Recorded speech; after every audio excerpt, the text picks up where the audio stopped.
Hello everyone, welcome to our channel Gyanshree. So guys, आज के इस वीडियो में हम डिस्कस करेंगे डेली करंट अफेयर्स के सेक्शन को, जिसमें हम देखेंगे बहुत ही मोस्ट इंपोर्टेंट 5 क्वेश्चन जो स्टैटिक जीके के लिए इंपॉर्टेंट हैं, जो भी आपके करंट अफेयर के एग्जाम आ रहे हैं। उसके बाद हम देखेंगे कि कौन कौन सी न्यूज़ हैं जो आपको आज के पेपर में पढ़नी चाहिए और जो बहुत ही इंपॉर्टेंट है। उन आर्टिकल्स का डिस्कशन करेंगे। साथ साथ हम देखेंगे कुछ जनवरी से रिलेटेड टोटल जो करंट अफेयर्स के क्वेश्चन हैं, सो उनकी एक्सप्लेनेशन और क्वेश्चन को आज के वीडियो में हम डिस्कस करेंगे। सो काफ़ी इंपॉर्टेंट होने वाला है सेशन। सो प्लीज़ इसको ज़रूर बात करें एंड तक। और अगर आप इस चैनल पे न्यू हैं तो प्लीज़ सब्सक्राइब भी करें, लाइक भी करें और दूसरों के साथ शेयर भी करें। सो आइए स्टार्ट करते हैं आज का सेशन। सो आपका पहला क्वेश्चन है, when is army day celebrate? Bharat में जो आर्मी दिवस है वो कब मनाया जाता है? तो आप सभी को पता है कि ये 15 जनवरी को मनाया जाता है। और ये क्यों मनाया जाता है 15 जनवरी को? क्योंकि इसी दिन ब्रिटिश जो जनरल थे उनसे हमारे जो जनरल थे करियप्पा, उन्होंने चार्ज लिया था इंडियन आर्मी का। तो इसलिए 1949 से इंडियन आर्मी डे 15 जनवरी को मनाया जाता है। तो आइए अब देखते हैं यहाँ पे दूसरा क्वेश्चन क्या है आपका। दूसरा क्वेश्चन है, व्हेन विल नेशन बाइट कोविड-19 वैक्सीनेशन प्रोसेस बिगिन? यानी कि जो कोविड-19 का जो वैक्सीनेशन प्रोसेस है वो कब से स्टार्ट हुआ है पूरी नेशन में। सो ये बहुत इंपॉर्टेंट क्वेश्चन होने वाला है आगे वाले एग्जाम में। तो ये 16 जनवरी इसका डेट है। So the union health ministry inform on January 14 that PM Modi will launch the roll out of the covid vaccine drive the January 16। तो ये 16 डेट है। ये डेट आपको ध्यान रखनी है अगर आप कोई भी एग्जाम दे रहे हैं, चाहे वो एसएससी का हो, यूपीपीसीएस का हो, यूपीएससी का भी हो। तो इससे रिलेटेड काफ़ी डिटेल्स को आपको जानना बहुत ही इंपॉर्टेंट है। आइए देखते हैं question number 3।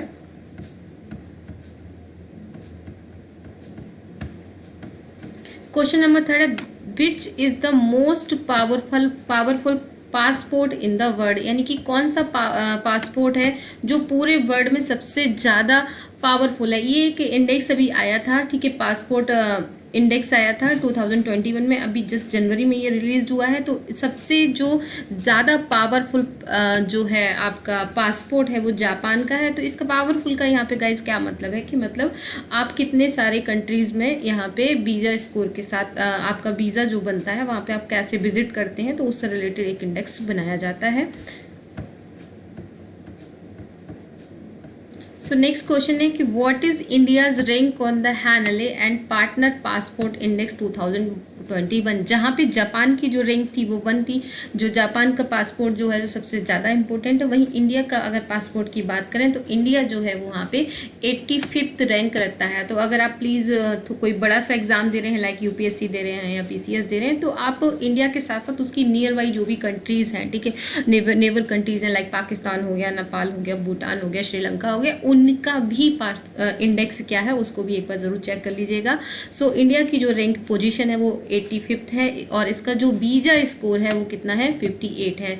In similar term Indian passport holder can visit 58 countries. तो कौन कितने कंट्रीज में विजिट कर सकता है without prior of visa on arrival, ठीक है। तो ऐसी 58 कंट्रीज हैं जहां पे वीजा ऑन अराइवल हम विजिट कर सकते हैं। तो India share this rank with Tajikistan. तो तजिकिस्तान की भी रैंक सेम है और उसके साथ हम ये रैंक शेयर करते हैं। तो ये है आपका। अगला क्वेश्चन देखते हैं। पासपोर्ट से रिलेटेड ही एक क्वेश्चन है कि what is immunity passport? Immunity passport क्या होता है? तो इम्यूनिटी पासपोर्ट का गाइस मतलब है a certificate which state the person is immune to कोविड-19। मतलब कि हमारी जो स्टेट है, जो गवर्नमेंट है, वो अगर हम कोविड-19 से इफेक्टेड हो गए हैं तो हमें इस तरह का एक पासपोर्ट इशू करेगी अगर हम कहीं विजिट करने जा रहे हैं कि अब हम उससे रिकवर हो गए हैं, जो वायरस था वो वायरस हमारे अंदर नहीं है, तो उसको हम बोलते हैं इम्यूनिटी पासपोर्ट। तो ये क्वेश्चन भी बहुत इंपॉर्टेंट है। तो इस तरह से ये 5-5 क्वेश्चन डेली मैं आपके लिए लेके आऊंगी, जिसमें से आप देखेंगे कि स्टैटिक जीके ये क्वेश्चन होंगे। सो आज आपने बहुत सारी चीजें देखी। एक तो आपने देखा कि इम्यूनिटी पासपोर्ट क्या होता है, प्लस आपने यहाँ पे समझा कि जापान की रैंक क्या है, इंडिया की रैंक क्या है, तजिकिस्तान क्या रैंक शेयर करता है हमारे साथ। तो ये सारे क्वेश्चंस को आज के इस वीडियो में आपने देखा, प्लस इंडियन आर्मी डे को भी हमने समझा, इम्यूनिटी पासपोर्ट को समझा। तो आइए अब देखते हैं कि न्यूज़पेपर में से क्या आर्टिकल्स थे आज के जो बहुत ही इंपॉर्टेंट थे। आज है 22 जनवरी। 22 जनवरी डेली न्यूज़पेपर की जो कटिंग्स हैं, जो आर्टिकल्स हैं, उनको आज के इस वीडियो में हम डिस्कस करने। सो गाइस, पहला हम यहाँ पे न्यूज आज ले रहे हैं कि विश्व की जो 300 सहकारी संस्थाएं हैं, ठीक है, उसमें जो इफ्को है उसको पहला स्थान मिला हुआ है। सो ये उर्वरक company Indian farmers fertiliser cooperative limited ने 20 जो विश्व की 300 सहकारी कंपनियां हैं, समितियां हैं, उनकी रिपोर्ट जारी की। इसको बोलते हैं इंटरनेशनल कोऑपरेटिव अलायंस। उसमें 9वें वर्ल्ड कोऑपरेटिव मॉनिटर के रिपोर्ट के अनुसार 2020 संस्करण में दी गई रैंकिंग से पता चलता है कि किसी भी सहकारी उद्यम के कारोबार को देश की अर्थव्यवस्था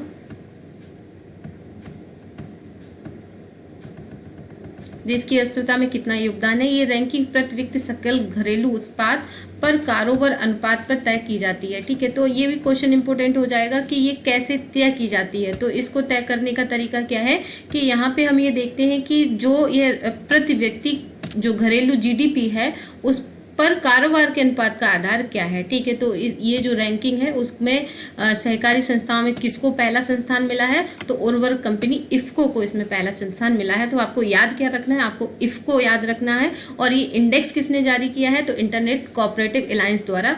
ये कौन सा एडिशन था, 9 था, 2020 में ये रिपोर्ट आई है। तो बस आपको इतना सा एक स्टैटिक जीके में याद रखना है।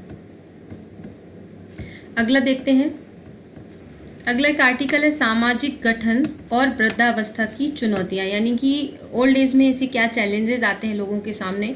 तो ये जो टॉपिक है ये सोशलॉजी से टॉपिक है, और सोशलॉजी में जो नातेदारी की व्यवस्था होती है और हमारा जो परिवार कैसे होते हैं, उसमें क्या परंपरा है हमारे यहाँ, तो उस से संबंधित है। अगर आपको ऐसे लिखना है तो ऐसे के लिए एक अच्छा टॉपिक हो सकता है कि वृद्धावस्था की चुनौतियां, और आप इसको परिवार या नातेदारी वाले कंसेप्ट में भी ऐड कर सकते हैं। अब देखते हैं नेक्स्ट आर्टिकल।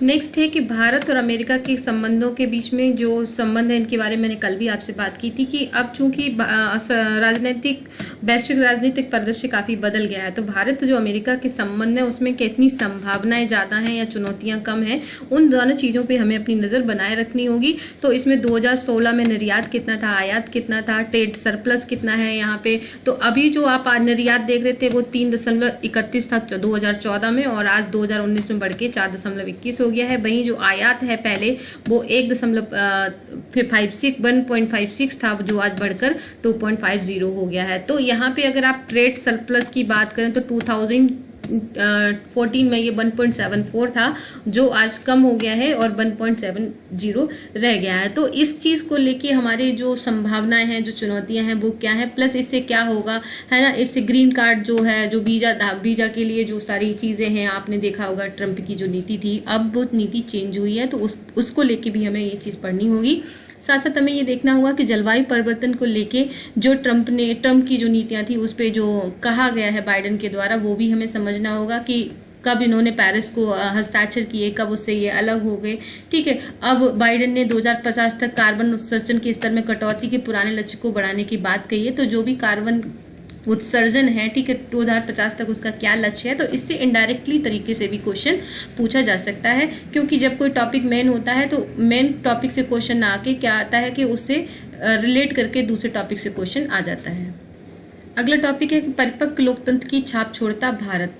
तो अगर आपको निबंध लिखना है कि किस तरह से जो लोकतंत्र है और लोकतंत्र में भारत का क्या स्थान है, तो अभी आपने देखा होगा कि अमेरिका भी एक लोकतांत्रिक देश था, डेमोक्रेटिक था, लेकिन वहां पे जिस तरह की घटना हुई सत्ता परिवर्तन के समय, ट्रंप ने किस तरह से जो सारी पावर थी वो बाइडेन को दी और कितनी सारी वहां हिंसा हुई, तो उसमें जो हमारी छवि है उससे क्या हो गई, हमारी तुलना हो गई, क्योंकि इंडिया भी बहुत बड़ा लोकतांत्रिक देश है, ठीक है। तो प्रवासी भारतीय सम्मेलन 9 जनवरी को होता है, ठीक है। तो उन्होंने भारतीय लोकतंत्र से संबंधित प्रधानमंत्री मोदी ने उसमें कुछ बातें कही थी। तो इस तरह से हम क्या कर सकते हैं, तो यहाँ पे कंपैरिजन समझ सकते हैं कि अमेरिका और तो लोकतंत्र से संबंधित क्वेश्चन आ सकता है कि भारतीय लोकतंत्र, इस तरह का कोई क्वेश्चन बन सकता है, या अमेरिका का लोकतंत्र। तो ये भी आप ऐसे के लिए इस तरह के जो क्वेश्चंस होते हैं वो काफी इंपॉर्टेंट हो जाते हैं। तो इसको भी आप पढ़ लें, क्योंकि इस तरह की चीजें अगर आप पढ़ते रहेंगे तो आपको इससे ये लाभ होता है कि एंड ऑफ द डे आपको नोट्स नहीं प्रिपेयर करना पड़ेगा, और जो भी चीजें हैं वो आपकी नजर में रहेंगी। तो करंट का आप टॉपिक जरूर डालते रहेंगे।